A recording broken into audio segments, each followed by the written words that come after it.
grounds serve as the Whitney M. Jr. Job Corps Training Center, but years before, it was the campus of the Lincoln Institute. It helped shape the lives and set a standard of education for hundreds of young African Americans. Executive producer Lena Duncan has today's Moments That Matter.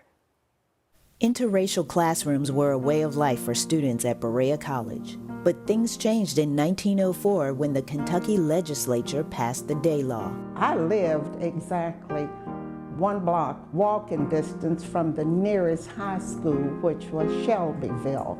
But because of segregation, we were not allowed to attend school in Shelbyville. That law stopped African Americans and white students from getting an education at the same school.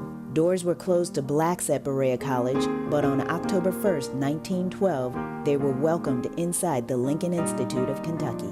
This was a campus, a family-oriented campus. That school started with just 85 students, but grew by the hundreds. We had people from Anchorage, Berrytown, Louisville, LaGrange, Lawrenceburg, Eminence, which is Henry County.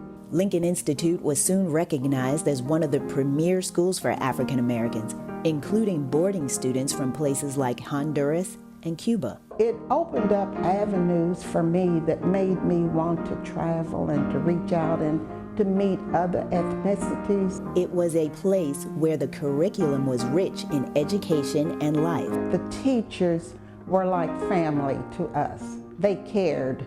Men worked on the farm while women worked in the library and the post office. They taught you how to manage your time. You worked, you studied, and then you also had your church services, but then you had your free time. Teachers made sure students stayed on the straight and narrow. They didn't have a problem reaching out to your parents to let them know that you had strayed from their teaching. Beyond books, the lessons you learned carried throughout your life. The teachers stressed being a lady. You were a lady at all times. After more than 50 years of education, the Lincoln Institute held its final graduation in 1966. Once that you've graduated from Lincoln, it's always a part of you. The legacy of the Lincoln Institute lives on through the Lincoln Foundation. Whether it's poverty or whether it's just additional studies that they need, the Lincoln Foundation has a program that helps them to be successful. Its year-round educational programming has a focus on talented kids who may be facing economic disadvantages. Whether it's a role model or a mentor or whatever, it gives me satisfaction to see them succeed.